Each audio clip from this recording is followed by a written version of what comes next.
Hello students, we have started with the chapter Daring to Dream Big. We have learned till now, we have read about Arunima Sinha, that how she was thrown from the moving train, then hit by another train, then while she was on the railway tracks, another train which was coming from another direction ran over her left leg, and throughout the night she had to be there. She was forced to be there. There was no one who could hear her screams. Only rats were there to worsen the condition.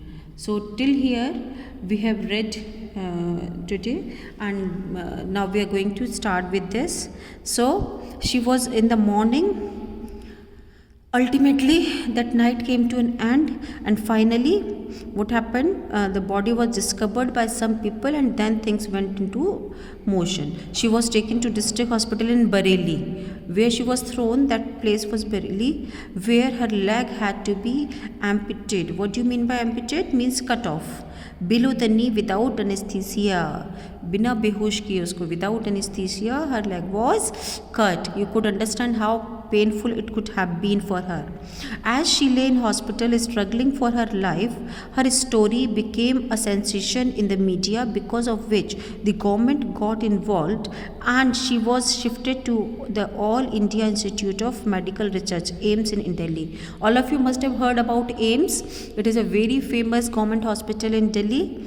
So ultimately, because her story became top of the town, everyone was talking about it. It reached in the media also, and that's why government involved itself into this matter, and admitted her or shifted her to AIIMS in Delhi.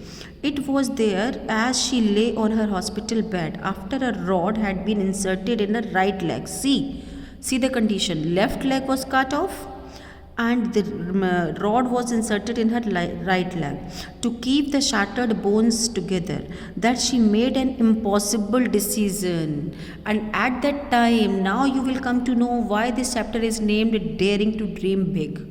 This was the time when she was in the hospital. A normal person may not even come out from that shock of that incident, but what she did, she decided something which was almost impossible to do when she was still in the hospital. Impossible decision to climb Mount Everest. Underline this. She decided to climb Mount Everest. But when she voiced her, just a minute.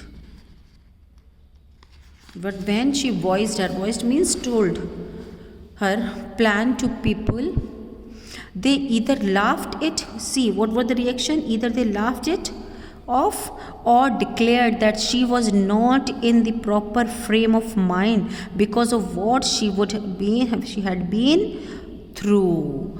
And what they thought, they did not think like this, that she is somehow making a great plan or something. What they did, they started thinking that she is not in her senses.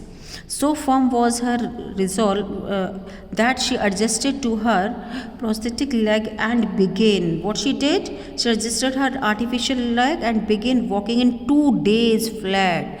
Just after fixing the artificial leg, she started walking in just 2 days flat, where it can take months or years for an amputee to get used to an artificial limb. While others take months or years, she took only 2 days to start walking on artificial leg. Now we'll continue in next video.